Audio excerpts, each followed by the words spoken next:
So this is my favorite audience. In fact, you're my tribe. You are my tribe. Anybody in this room is my tribe. I have no other tribes. My tribe is not a blue, it's not red. My tribe is not black or white or yellow. My tribe are the tribe that fight the battle that you're all fighting, whether it's emotional from a loss of family member or whether it's your own recovery period. So I'm glad to be here. So I have no financial, if I have enough money, I'll give you the money. I don't, Tom asked me to give 3 objectives, and I said, you know, and I think it's turned out to be fitting that there is some academic and there is some scientific side to the symposium, but today there is another flavor to it, which is more than the scientific. And probably bring it in as a family member because the family are part of this issue. And personal because I've been in the business of healthcare and education. And those both are issue important to the subject of substance use disorder. And of course, we'll throw some science into it as I go along. You know, I'm a junk collector, so one time I was in some antique show, and I love Time magazine. This is my time. I love Time magazine. So I picked up this, and I was going through it, and I saw this issue. I said, I gotta get this issue. This issue from 1966, and it talks about, if you can't read it from the back, it says doctors and the prescription scandal. This is 1966. 50 years later, this is written by a doctor who's addiction medicine doctor, and she wrote this book about how the role of medicine and physician, at least about the opioid epidemic. 50 years and nothing to show for. We're in the same place. Not enough, at least. So just a little bit even more modern history on this issue, not to go back 15 years. 2014, this is the year that I lost my son to an overdose.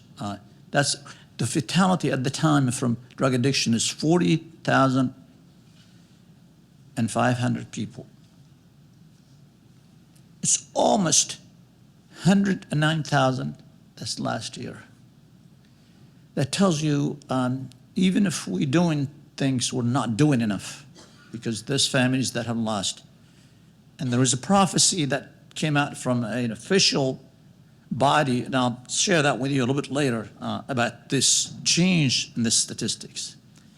So I'm going to tell you 2 stories today. One story is about the opioid epidemic.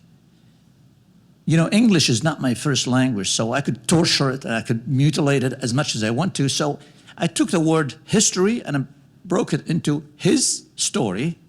Should have been her story, but I couldn't go that far. But that's what the history is about. And I'll go quickly through it because I don't bear you with history because history is not a good time to discuss on Friday afternoon after lunch. And then I'm going to tell you, like I said, I could torture the English language as much as I want to, and I said my story versus his story. The opioid epidemic started way back, and maybe you could trace it back for centuries, and I'll point us times. But the opioid epidemic, I was a witness to it, and it may have not been the kind of person that I wanted to be, but that's the person I was. The opioid epidemic was, to me, just news. And really, as soon as the news is off the screen, the opioid epidemic is off my mind and off my eyes and off my practice. Even when it involves people that are my professions that get caught contributing to that epidemic, I still did not pay that much attention. Of course, then came my story, And September 30, 2014 is when I lost my son, Adam, and then when the two stories cross each other. And the longer the story of the opioid epidemic is far away from me. It's not. Just I'll give you more details about my story, but just to kind of quickly, if you haven't had any, opium came to this country just about a year before we developed a country in 1775. And there's progressions, of course, and sure enough, less than 50 years, and we got, they didn't want to call it epidemic at the time, but there's a sharp rise of use of opium. And if you go farther, early 90s, morphine and pain management. We used morphine for pain management. And here we go back again. They almost forgot about it. And then, once again, we started having problem with narcotics. So they have the Congress, we have a country by then, a long time. A Harrison Narcotic Act came into the Congress and was passed. And the Harrison Act said that the United States federal law prohibits law that regulated and taxed production, and importations, and distribution of opiates and coca products. Sound like what we're going through now in some ways, maybe not in the, but that act was acted in 1914, again, because of what was happening before that. So almost like they didn't say it, they didn't have media to, make it public knowledge, but there was under the surface, there was an opioid epidemic at the time. And I'll tell you in a second what's the reason for it. Sure enough, that act was challenged less than about 11 years later, and the challenge came that was Justice Reynolds, I think in the Supreme Court, said that the applicability and prosecuted doctors who prescribed narcotic to addict was successfully challenged. It wasn't quite, prosecuting doctors, but it regulated some medicine some way. Well, the federal government has no power to do this. So they took all these restrictions about all these substances. So, it seems like we go back and forth. In the 20s and 50s, an attempt to avoid addictions, opioid only prescribe it to the dying for acute pain. So once they revoked that law about restriction of opioid, sure enough, we got a problem with it. I tell you, there is a pattern there. And of course, the 70s stigma. So again, even in the 70s, there was restriction of prescriptions. So trying to not have any prescriptions, or doctors, among doctors, that you can't prescribe too much narcotic. Then the American Pain Society said, well, I think we should give medications, and we should give it only to cancer-related pain. Again, you could tell that there's some reaction there. And the stronger pain medication, that was morphine, and by then we have the OxyContin. So they said, listen, there's a problem there. Let's just cut down on it and give it only to people who are having cancer. The pharmaceutical company, not to be outdone, they came up with something that's less than OxyContin, which is Percocet and Vicodin. Were approved by the FDA, and the VCU, the World Health Organization, created guidelines for how to use even those medications.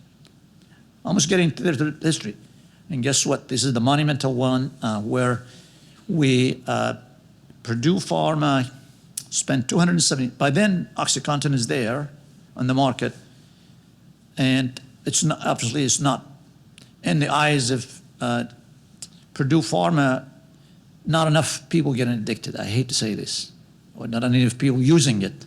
They may not meant to get addicted, but they knew people get addicted. And they've spent $207 million on marketing.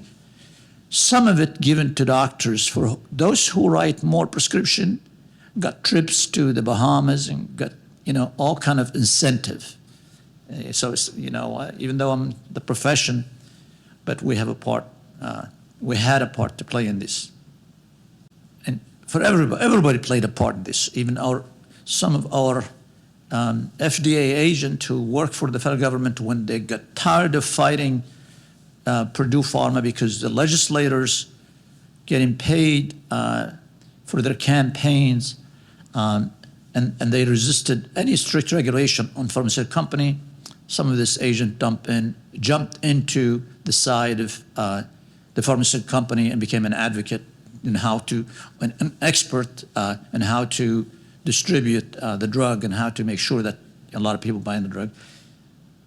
I don't know if any of you saw this Dope Sick documentary. Yeah, that explained to what I just said in about 2 sentences. Then not too many people know that, but Purdue Pharma came to JCO, which is the agency that regulates hospitals, and they said, listen, I think your doctor should be trained how to use pain medications. And we actually would help you with that. And we help you with that by giving a video, making a video that's available free to every hospital in the country for physician to watch. What do you call it? Putting the fox watching the chicken coop. That's what Purdue Pharma did. They got into the hospital to tell doctors how to use their medications. And it was free, by the way, that pharma offered to hospital. And of course, from 1999 on until today, we're still suffering. I'm talking about prescription and medications, and I didn't talk about heroin that much, but it's the fastest way to heroin is prescription medication. In fact, 4 out of 5 people who use heroin has gone through the prescription medication. It's cheaper, easier to get. You don't need to go to the emergency room. And I think that's how we got into the heroin, because the very first phase of this epidemic, the opioid epidemic, it was most of the fatality was related to prescription medication. This is a prescription that written by a doctor to a patient. Most of the time it's a legal prescription, but sometimes a legitimate prescription. Sometimes it's not a legitimate prescription. That's for the first 10 years. And after that, when we start tightening the rope around the regulation of the prescriptions and doctors, the issue became not a prescription medication, or still prescription medication is an issue, but the major fatalities were from heroin from 2010 and 2013. And of course, from 2013 until today, it's not just the heroin alone. So we graduated from prescription medication to heroin to the synthetic opioid, which is fentanyl. So what we live now, the majority of fatalities are from opioid related to fentanyl. It seemed like somebody missed the boat on the fact that they're all related, and we got to do something that underline all these 3 issues. Things got worse. They're still getting worse until today. This statistic from 2017 and says that we lose as many people to the opioid in 3 weeks as we lost in 9/11, and there's not a whole lot of talk about it. And if you look at how this shows in this country, there's only a few places in 1999 that the fatalities from overdose are kind of making, turning the heads around and making sure, and looking that there's something going on.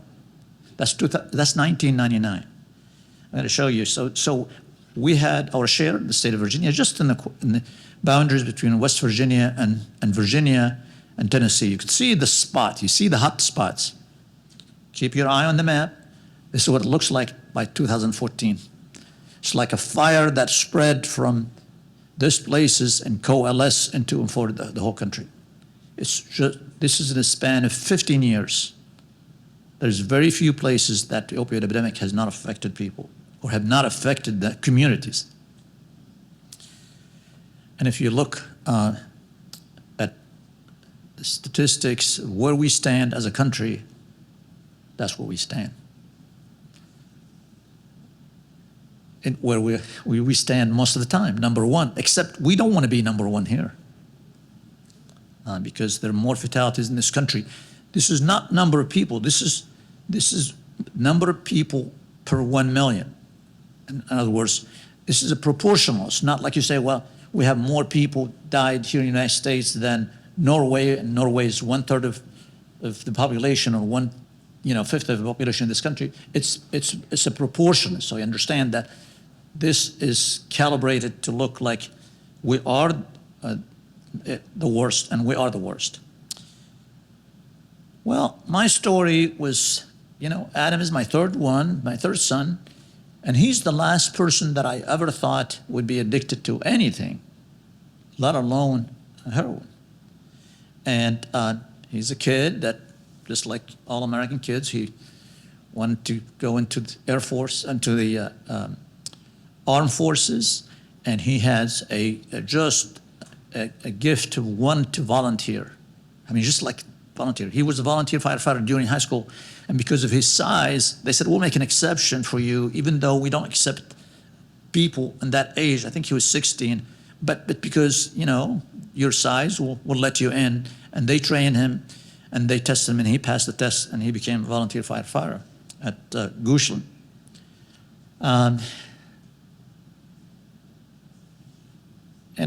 everything seemed fine to me, like a lot of parents, with Adam, until 2013, when he had he had a high school injury, his shoulder from playing football, and it got to a point that he had to have surgery for it. And I took this picture of him because he had his surgery at VCU, and I walk into the recovery area, and of course nobody allowed to walk there when people coming out of surgery, but because I was working there, I wanted to make fun of him because of the hat he was wearing. Really, that's what the purpose of this picture, because I had no idea that we're heading to where we eventually headed. But I was, in fact, way after his passing, I was going through my pictures on my phone, and I saw it. I said, "Oh my God!" And I looked at the date into it, and it was the date of his surgery. It wasn't long until Adam and his brother and his sister came to me, and they said, that was actually November after Thanksgiving. He was living with his brother in an apartment at VCU, or area close to VCU, and his brother found some evidence that he may be using heroin. He said, "You gonna go and talk to your dad, or you want me to talk to him?" He said, "I'm so ashamed. Can you come with me? Can you bring my sister with us?" So we'll go to him. And they called me and they said, "Are you available today?" It was like the middle of the week. I said, "Yeah, what's wrong?" I said, "No, I just want to talk to you. Can we stop by the house?"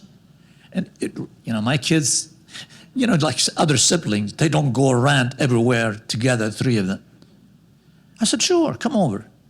And literally, I could tell there's something, but I thought maybe he got a ticket or he got something. So they, as soon as they sat down, said, "Adam has a problem." I said, "What kind of problem?" And they said, "Adam is addicted to drugs." I said, "What drugs?" They said, "Heroin." "Heroin? All things, Adam." He said, "Yes, Dad." And he said, "Okay, I want to be treated. I want to go somewhere where I could take care of it." And that is the preview. That was like hit me from nowhere. As a parent, I thought I was a good parent. I thought I'm a doctor. I know what addicts look like, or what they, that's kind of that image that I have of addicts. Like I told you, I wasn't the person that I'm proud of, but that's the person I was. Like a lot of people now, they look at people with addiction, substance use disorder differently than they look at the rest of the population. I hate to break that to you. I mean, I work with doctors who still need to be educated, and I love the question that the lady asked in one of the end of one of the presentation about what do we do with doctor? We need to do a lot with doctors than with the rest of the population, because that's where it starts, and I'll get to that in a second. I took Adam for treatment the next day. I literally drove him to McShane, and we were still in the car, and he said, oh, what are my friends there? So he got out of the car and ran into the group standing outside McShane, and he said, yeah, my friend here, I think I'm going to be okay here. We put him into McShane beginning of December, did well with recovery, and by the summer got out because he said that I could go with my sponsor into the community, got an apartment, got a full-time job. I said, I'm going to go back to school because he stopped going to school at the time. And that was so started off of school, and September 26th, that day will stay in my memory forever.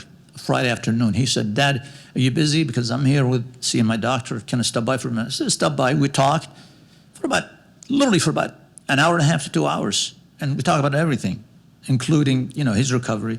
And then he said, he wanted to be an EMT. As you see, the firefighter and EMT, they go together. He said, I want to be EMT. So he was going to school for EMT. So he registered in community college. And he said, I need some books. I need a stethoscope. So we walked to the bookstore together. I bought him the books, and we walked back, and literally across the street from my work, we hugged each other and said, what are you doing tomorrow? I said, nothing. You want to have lunch tomorrow, Saturday? Yeah, sure. Yeah. Okay, I'll see. I love you, Dad. I love you, Adam. And we had a date to meet the next morning or the next day for lunch. That was a Saturday, would be the 28th. That Saturday never came.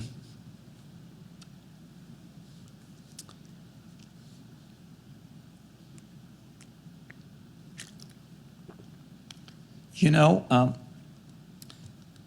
are family members here, they're my friends, who probably know, let me tell you this, if I learned something out of this journey is compassion for what people in substance use disorder go through. Because the pain that family member go through, it's not describable. I wrote poetry and I looked at it a week later and said, well, that's not enough. That doesn't look like you said what you said. I wrote letters and there is not enough of it. But that's what I call collateral damage. For the mother and father in this room, life is never the same. There's like almost a line where life before and life after. And this is how ravaged is this disease is not only killing people, but killing people while they're still alive. That's what it is. And yet we don't do that much about it. Not enough, at least in my mind. It's never going to be enough. And then you go through a journey, in addition to the loss as a parent or loved one, not only you go through the journey of pain, of grief, but you go through the journey of shame. Do you tell people? You don't tell people. Who do you tell? Who you don't? And how come I couldn't stop this from killing him? How come I didn't think about it? All the question that you go through, and there's just enough. The only people that sort it out for you is probably a therapist, a grief therapist. But this is from a book that most of you are probably familiar with. It's called Dreamland. And I was reading it. I read the book, and I find this it expresses exactly what family members feel. This is when your kid is dying from brain cancer or leukemia. The whole community shows up, and they bring you casserole, they pray for you, and send you cards. When your kid's on heroin, you don't hear from anybody. You don't tell anybody, as a matter of fact, until they die. Then everybody comes, and they don't know what to say. This is an interview. This book is about traveling around the country and meeting parents and all people involved. But this is a woman who lost her son, and she said it like I couldn't say it the same way. I mean, it's exactly what happens in life of parents who they lose their children. They just feel like they are alone before and alone after, and alone forever in that event, because except their friends that have feel the same pain, sometimes when you talk to them, they shake their head as if, I know what you're talking about. You know, in search of trying to figure out what it is that killed my son, that I just had no clue. I'm a doctor, I'm a professor. I should have known. I should have heard about this stuff. I should have read about it. None of that was in medical school. That was done in dental school. That wasn't in residency. That was anywhere. Nothing. How much I learned about addiction or know about addiction before.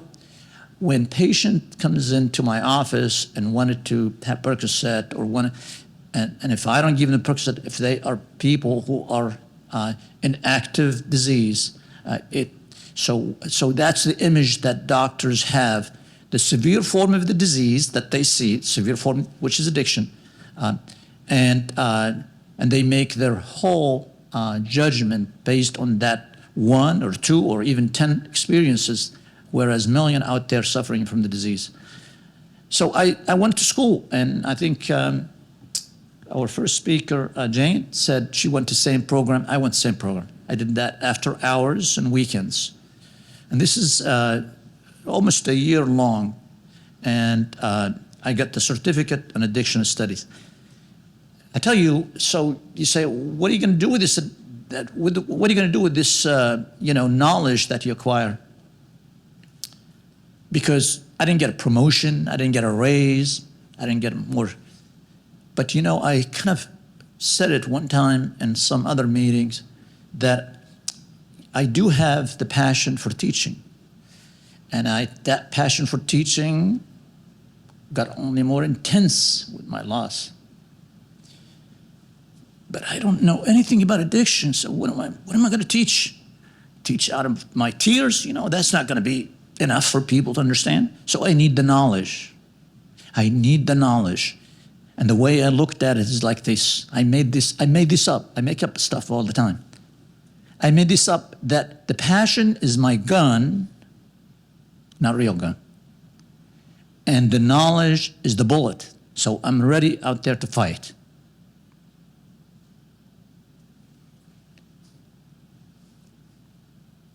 This is my certificate. So they give you option, where do you go and get your graduation? You want to go to Australia, because it's a program that's in Australia, VCU, and England. You want to have the graduation ceremony in Australia, or you want to have it at VCU, or you want to have it in King's College in London? I said, King's College in London. I made a vacation out of it, and I figured, they make ceremonies better than we do. So I'll go there, and I got my certificate there. And from this journey, finally, I was convinced and believed and brought to my attention that addiction is not a moral issue. It's not a problem with behavior. It's not a problem with the person themselves. It's a disease. It's not a moral failing. It's not like people who are addicted or get addicted. There's more to the science of it. And it's almost, it's as parallel to other diseases as you could think. Now, so why it's not? Because medicine did not think about it as a disease. Medicine continued, for a long time, and is still among physicians in a lot of places, that it's not a disease. And it's a problem with the person themselves. That's what thought. Now, in absence of knowledge, people made up these opinions, like I said, based on somebody they saw in an emergency room or their clinic. I say, the curriculum for medical school about addiction is Breaking Bad. That's where they get their knowledge about addictions. That's not a good place. That's a Hollywood. But that's exactly what a lot of physicians and dentists and nurses, they get their knowledge about addiction. I was giving a lecture or a seminar to nursing students about a month before they graduated. And after we're done, they said, oh my God, thank you for doing this. I said, well, have anybody talked to you about addiction just before you graduated? I said, nobody. we didn't hear a word about addictions for the entire 18 months. This is a VCU program. I said, nobody talked about addiction? Yes, nobody talked about addiction. I said, did they talk about diabetes and hypertension? It's all the time, but nobody even once talked about addiction. But I learned, like I said, for myself, and I was one of the people that didn't know much about addiction. You know, it is in my mind, and I'm sure it's the case everywhere, that I was missing the forest for the trees. In other words, the people that show up in my emergency room and the people that I heard about fighting or wanted to get a prescription, they lost a prescription. These are the people that I made the opinion on, and I missed the whole issue that there is more to it than that one person or two person that came across my life. But that's what physicians made their opinions, and that's what they see. A lot of physicians, a lot of dentists, a lot of healthcare providers, they're still missing the forest for the trees when it comes to substance use disorder. You know, we could transplant a lung, 2 lungs and a liver, and 2 lungs and a heart together all once, but we still don't understand a small concept about substance use disorder as they do with sophisticated concept in medicine, because they let it go. Because, by the way, this is not the first time. I took some slides out. I didn't know I was the last speaker. I would have left them in. There are 5 diseases in the history of medicine that they totally screwed up and thought, and they stigmatized people for it until they found out it was caused by bacteria or by virus, and they said, oh, that's a disease. Here's an example. Not only that, epilepsy used to be considered a work of the devil, and medicine didn't want to touch it. And then, of course, we find out, and who took care of it? The clergies and, you know, other people. And then they find that after they get the MRIs and the CTs, oh, there's a brain issue there. Then it became a disease, and now you can't hear, you never hear somebody stigmatizing patient with epilepsy. They did that with cancer. Cancer used to be, they called C, the disease C. They don't even use the word cancer because, again, they didn't know what's caused it. So they think this is a curse that people get, and they have these conditions. And they did that with TB, they did that with HIV, they did that with leprosy. They're sort of all considered and stigmatized as diseases, and people locked up in institutions because they were not diseases. And I have a feeling now that it is changing. Let me say this, it's changing. For some people like me, not enough. For some family member, for people that die, it's not enough. But the change is happening, and we see a seminar like this, VCU, maybe 20 years ago, they would not dare having even a 1-day or 1-hour seminar about addiction. So, you know, again, I think the Lord meant to teach me a lot of lessons, and one of them is that the view is dependent where you stand. The view of anything depends where you stand, whether it's 1 foot or 10 feet high, or 1 foot in front of you or 1 foot away from you. This is a painting at VCU Ambulatory Care Center, VCU Health Ambulatory Care Center. And if you look at it from a distance, I always admire it because, God, this is pretty. How did they make that? And one day I walked closer, and when I walked closer, it was like a collage of pictures. I said, kind of like 4 feet difference. I mean, you know, my eyes are still good, by the way. And how come it's so different? But that is the fact. That's the truth, is that whatever you see from a distance is different when you get close. And to me, addiction was just, or substance use disorder, is just that as far as my personal experience. It was all looking from a distance, and it was not my problem, and it's not even my neighbor, but it's in my neighborhood. So when I hear about substance use disorder and the opioid epidemic, I see graphs and look at them, and I know what a graph looked like. Oh, it's getting worse. That's the extent of it, and move on.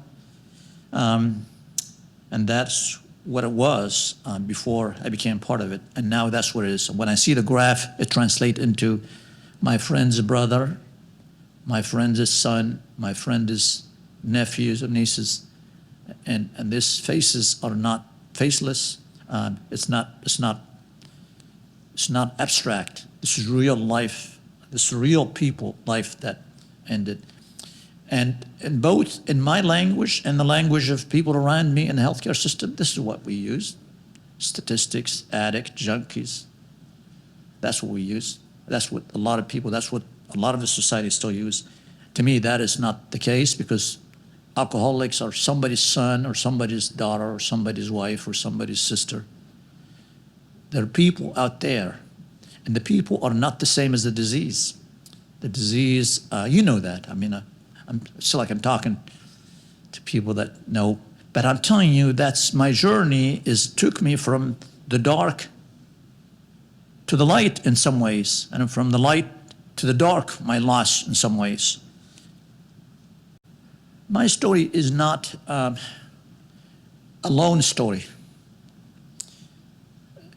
I feel like I belong to a family that some of them I don't know. Some of them call me literally from state of Washington, and I never saw them before because they read something, because my name is in professional journals and other places, and they call me and we'll talk for hours. And I never talked to them before, and I cry on the phone with them and they cry with me. This family lost both of their kids. And this lady lost both kids at the same night. At the same night. They went to high school, football game, and came back, and when she was to wake them up the next day, they don't wake up. Call the ambulance. They're dead, both in bed.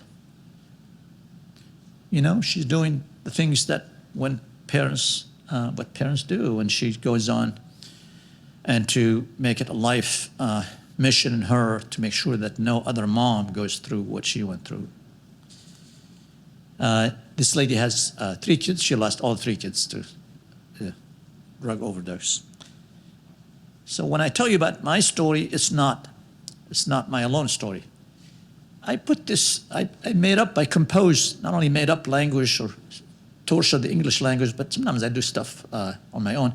I put this graph together because all the stuff what we talk about, the opioid epidemic and narcotics, that's just the tip of the iceberg.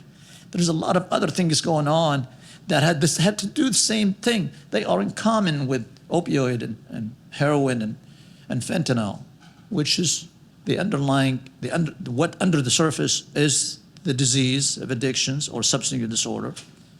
And it's killing not only in this country, but globally, billions of people and affecting billions of lives. And it kind of my simple way of thinking that, yeah, because every time, you know, we get rid of the opioid epidemic, came in the fentanyl. Fentanyl is going to go and something else is going to come up because more of the iceberg is coming up with us to the surface. But we just seem not to go beyond the surface. And I think that's what I, make a personal, on a professional opinion, that we have not addressed the core issues, which is the disease itself that manifests itself in many ways, and is ready to come to the surface in different ways. I mean, this is the statistics, and again, this is not a good day or good time of the day to present the statistics, but that's how many people in the United States alone are affected by the disease of addiction.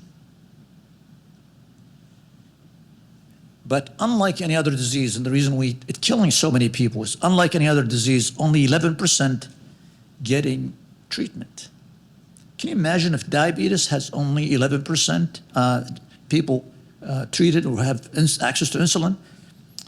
When insulin went up, we have a problem in this country about not availability of insulin, or insulin is expensive. But that's what substance use disorder, and even the 11% is not necessarily the most effective treatment. And no wonder why so many people dying day in and day out. I meant to mention this as part of the history, that the early opioid epidemic in the mid to late 19th century was right after the Civil War, because prescription by physicians of narcotic was everywhere. So they came out of all places, this war injured and emotionally affected. And then we have another one, cocaine, 1980s, meth, you could see, like I said, every time we turn around, there's something. This is the commission that put together by President Trump as soon as he got into the White House. And this is, there's a report in it, and the report says every American should be aware of the fact that if this thing hasn't got to you, it will. But if we don't do something bold. And this is the statistic for 2017. And the shadow one is prediction of what it would look like by year 2025. By year 2025, they predicted that the fatality is going to be 100,000 people. We're in 2023. We're 2 years, and it's already above 100,000. And so this past year, it was 106,000. Now, state of Virginia was 40% during the pandemic. And I'm going to go quickly through some of my slides. So that prediction was good, was right on the spot prediction, because they said if not affected you, here's what's going to happen. And that's exactly what happened. So that meant whatever we're doing was not enough, because that was the prediction, and that's what came out. I was in the African American Museum about 2 months ago, and for those of you who have not been there, you start at the bottom at the very old history of slavery, and you go up, and as you come up into the fourth floor, you get to what our state now. And I saw this slide, and I said, that is suitable. This is a painting or one of the posters. And I said, this is so relevant for the substance use disorder. America can be changed, and it will be changed. I don't think anything's optimistic about it. And you know, going through the museum, I said, in my mind, if I were to fight the fight on my own, I would take a page from the playbook of the civil rights, because the persistence, we cannot let go. We just need to persist on the rights of people that are affected with the disease to be treated like patients. And I thought I'll start with myself, but there was a slide here that I took out that says, be the change that you want to see. And that's how I feel. But I put this slide here, and I'll tell you, many of you send the book, Raising Lazarus, and it talks about that cannot be done by the White House, not going to be done by the Congress, not going to be solved by any agencies. It's going to be solved by us, you. And I dream of the day that we coalesce together of people in VCU, people in other places, that we have a voice on the legislature, a voice in the curriculums of medical school, a voice everywhere to impact it. But this is what this book is about. It's like it has to be done by people, regular people. And there's so many things that she said, travel around the country and find out what people do. We all have to do something to help. All. The key word is all. So, you know, again, my story, I told you, this is a book that those of you who love reading books, this is a great book. It's called The Second Mountain. And the guy talks about how we spend a lot of our life, or at least first part of our life, building careers and families. And then something happened to you, and you drop from the top of the mountains to the valley. And in the valley, you question everything.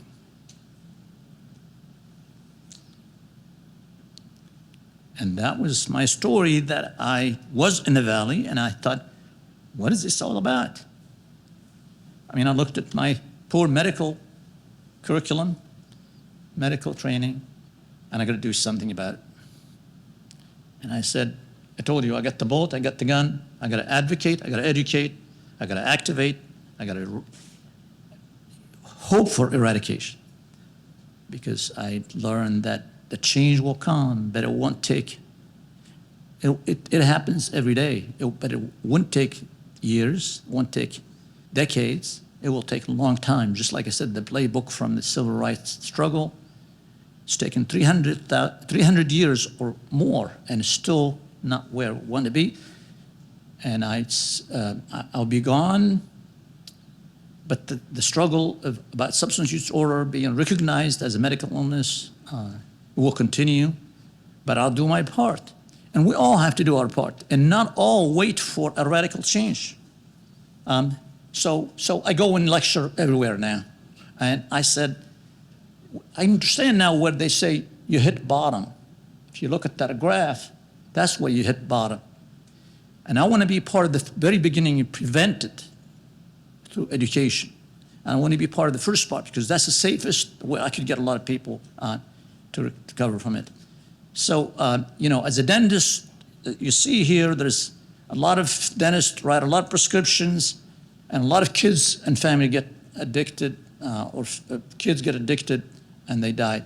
Tons of narcotic prescribed by dentist and oral surgeon from teeth. I said, that was my first line because that's where I live. I got to fight that fight first. So I developed, let me give you this slide. I developed this curriculum at the dental school. I didn't wait for the dean or for the dean of curriculum to change. So I added a lecture on substance use disorder, 2 hours, and I added a lecture on pain management. Give me and it became part of the curriculum. And if you look at how much prescribed, look at this 30 tablets. You could come in for just 2 teeth and you'll have 30 tablets of oxycodone or vicodin. This is exactly what it was before. Now, after fighting for a while, that's what I was able to get it. The average number of tablets used to be 20. This is average now, but you saw it's 30, but some are like 5 or 6. But the average number of tablets written for a patient was 26 tablets for only 1 tooth. We cut it down to less than 7 tablets, average prescription. And if, 5,300 people got a prescription for narcotic. And even though the number of people that came into my department was probably 3 or 4 times the difference, but only 1,200 people got a prescription for a narcotic. That's my first win. My first fight, my first win. And the second fight would be to have no opioid to any patient. It's not that we don't compassion for their pain. They just don't get any opioid because we go other modalities of pain and they're not calling back to complain. So my patient now, when I do surgeries or supervise students or residents, I say, tell them that if they need the opioid to call us back. And here's what we're gonna give them. We're gonna give them some alternative. We're gonna teach them about pain. And sure enough, nobody calls back.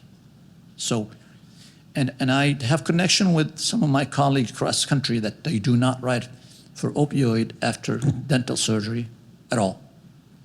Let's call them opioid-free practices. Continuing the fight that I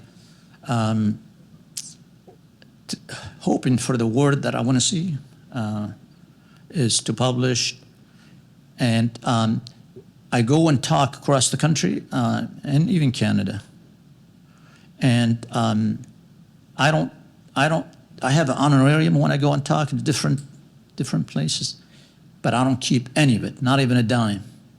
And I started memorial lectureship that is in School of Medicine. For those of you who are interested, it's going to be next week, and it's going to be by a nationally renowned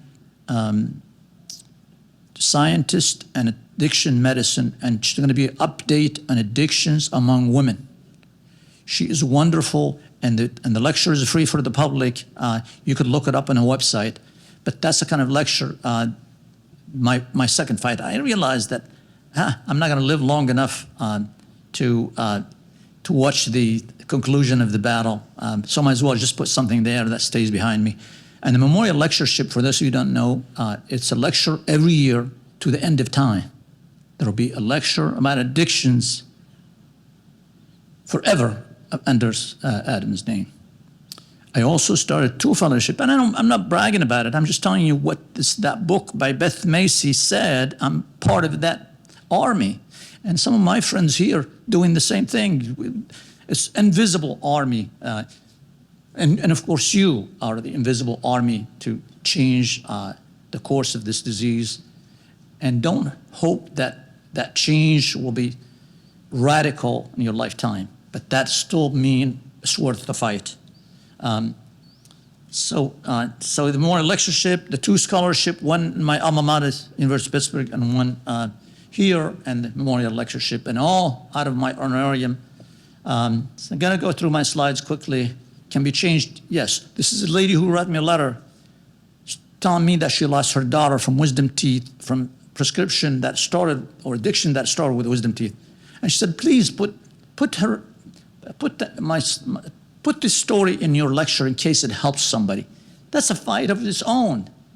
I mean, there was an article in the Boston Globe that interviewed me, and she's read it. She's in Boston. She read it, and she sent me an email. So what can we do? Just quickly, I'm going to go through, is there a hope for things to be done? The answer is yes. This is European experience, and the European experience shows that the decrease, at least into the opioid, that's the kind of decrease this country had. They decreased their fatalities by that much, or not even in the map. This is the kind of things they do. Things that are just popping on in the surface now in this country. Safe houses, take home naloxone, over the counter. These are things that Europe been doing for a long time, and they were not being done here. Believe it or not, some of these things we may not be able to do here because of the culture, because of the laws, drug consumptions, rooms, heroin-assisted treatment, housing initiative. These are all things that can be done, and people did them, and they worked, and we're still resisting them. Can we do it? As long as we ostracize people who have the disease, we're not going to be able to do it. This is the book that I told you about. But we can do it. I mean, we have what it takes to get that done and to be where Europe and even beyond. And we have all these pieces. All we need to do is put these pieces together. Can we do it? Yes, we can do it.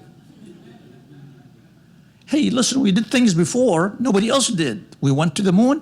Nobody has gone to the moon up to this point. We flew in the air where it was a bird's dream, and we did that. So we are capable to do these things, but we just don't have the army to fight the war, and you are the army. Here's my dream. What if we call addiction a disease? What would happen if we call addiction a disease? Here's my dream. I told you I'll tell you my dream. Addicts become patients. Addicts would have the same right as all other patients.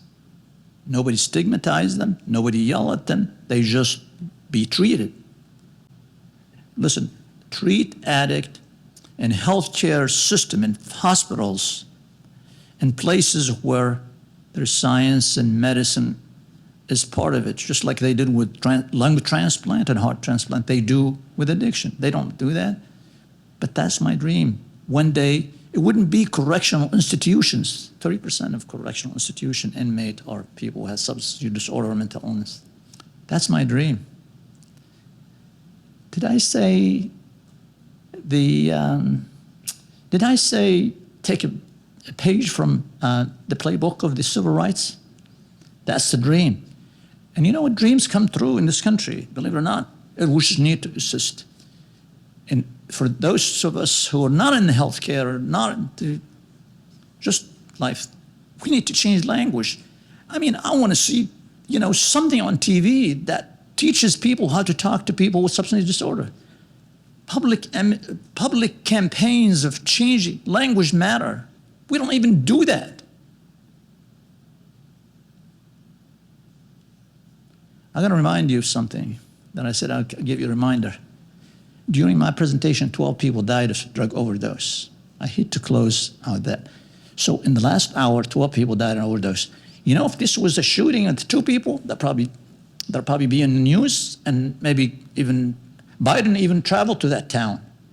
There's no town. Where did he travel? How many towns he's going to have to travel to? And it tells you not only medicine hasn't done a good job, but as a society we haven't done a good job, because we just don't treat fatalities from overdose the same way, or for people who are affected by addiction the same way as other diseases. I think the key is, I want to leave you with this slide. We're going to have to work together. Every time you have an opportunity to coalesce or have an effort of any kind, be part of that. Because we're not going to do it individually. Everything is done in this country through either the voting system. We're going to have to vote the people that don't help us. We're going to vote the people that help us. We're going to do things on a one-to-one and a day-by-day. I think we could get there. We could get to the top of the mountain. I may not be with you, but we could be there. Thank you.